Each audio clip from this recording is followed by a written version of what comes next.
Assalamualaikum warahmatullahi wabarakatuh. Saya Dina Aura Putri Hanisya dengan NIM 2400100344021. Di sini saya akan membuat video di mana akan menjelaskan satu program dari pendidikan non formal. Dalam hal ini saya akan mengambil tentang PKBM. Dalam video kali ini saya akan menjelaskan tentang 3 hal. Yang pertama yaitu pengertian dari PKBM itu sendiri.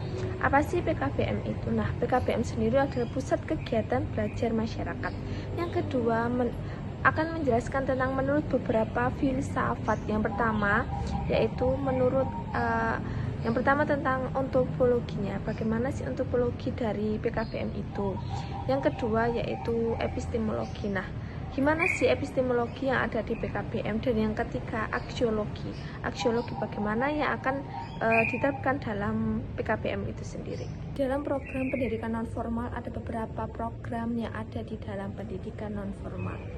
Di sini saya akan memilih satu program pendidikan non formal yaitu tentang PKBM.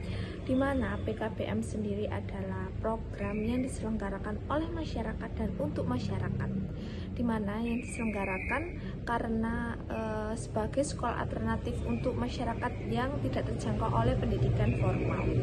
PKBM akan menjadi solusi untuk mereka yang ingin meningkatkan kualitas dan pengetahuannya. Di dalam PKBM terdapat beberapa program yang dilaksanakan atau program yang berjalan di dalam PKBM. Yang pertama yaitu adalah program keaksaraan, di mana ada sekolah paket A, paket B, dan paket C. Sama seperti sekolah formal, di mana sekolah paket A itu setara dengan pendidikan sekolah dasar atau SD. Yang kedua, paket B yang dimana setara dengan pendidikan menengah atas, menengah atau SMP, dan paket C adalah pendidikan menengah atas atau SMA. Yang kedua ada pelatihan kursus. Nah, pelatihan ini tuh contohnya seperti pelatihan menjahit, ada pelatihan komputer atau kursus komputer. PKBM jika menurut filsafat pendidikan ada 3. Yang pertama tentang ontologi. Nah, di sini saya akan menjelaskan PKBM jika dilihat dari ontologinya. Ontologi atau hakikat keberadaannya. Ontologi PKBM sendiri adalah mengacu pada hakikat keberadaan PKBM, di mana PKBM ini akan menjadi sekolah alternatif untuk para masyarakat yang ingin meninjau sekolah formal tetapi terhalang. Nah, PKBM sendiri lahir menjadi solusi bagi masyarakat yang tidak dapat mengakses pendidikan formal, baik karena faktor sosial, faktor ekonomi, dan faktor geografis. Saya mengambil contoh di Kalimantan, di mana para anak itu rela putus sekolah karena sekolah formal mereka jaraknya terlalu jauh dengan rumah mereka. Nah, dari situ masyarakat mendirikan PKBM yang di situ akan mengadakan atau akan memberikan program sekolah kesetaraan paket A dan paket B.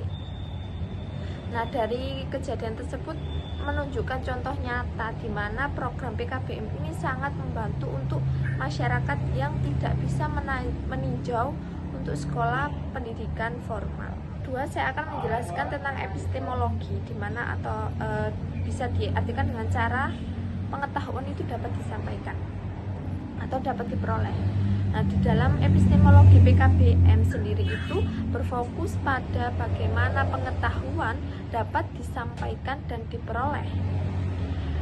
Pendekatan epistemologi PKBM dalam pembelajaran ini itu bersifat fleksibel, partisipatif, dan kolektif.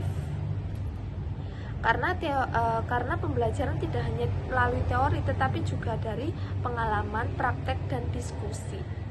Seperti saya mengambil contoh di Kabupaten Mojokerto, tepatnya di Pajet.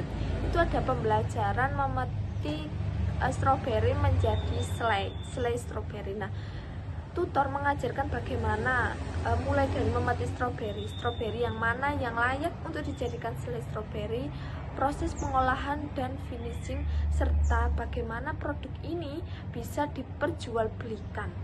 Nah, di dalam contoh nyata ini membuktikan bahwasanya epistemologi itu benar adanya, karena PKBM sendiri itu didirikan untuk agar masyarakat atau pendidik itu bisa menyalurkan tidak hanya melalui teori saja tetapi juga praktek secara langsung.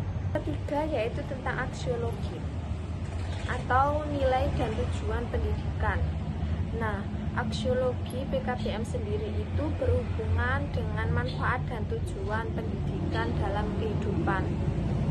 Nah, fungsi dari PKBM sendiri itu adalah memperdayakan masyarakat, meningkatkan keterampilan, dan menciptakan masyarakat yang bisa bersaing.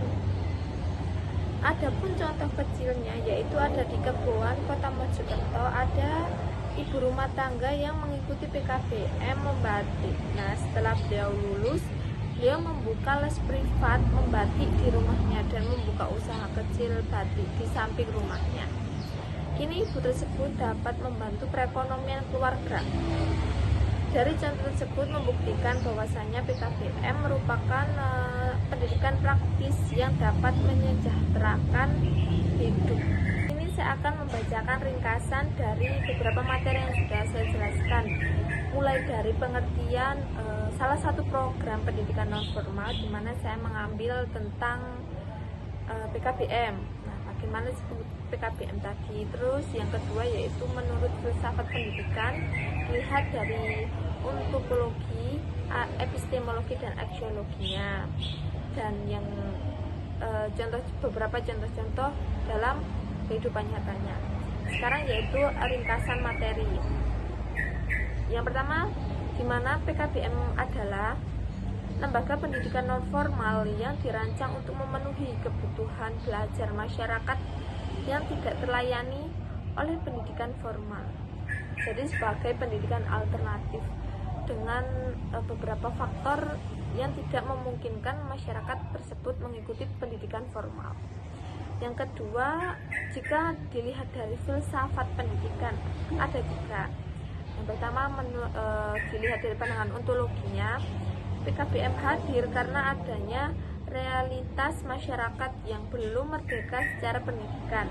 Yang kedua, epistemologinya itu proses belajar berbasis pengalaman dan praktik secara langsung.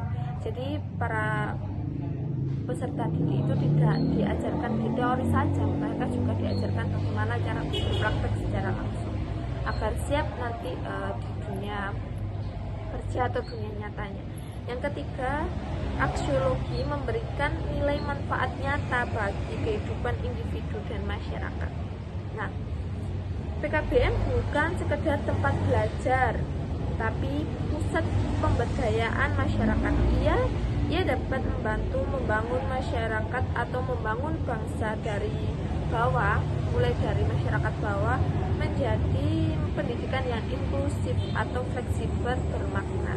Jadi dari PKBM ini itu dapat mengajarkan bagaimana kita bisa berpendidikan, tidak hanya pendidikan formal saja, tetapi juga bisa melalui pendidikan non formal, terutama salah satunya dari PKBM tersebut. Terima kasih, itu tadi yang bisa saya sampaikan. Kurang lebihnya saya mohon maaf. Wassalamualaikum warahmatullahi wabarakatuh.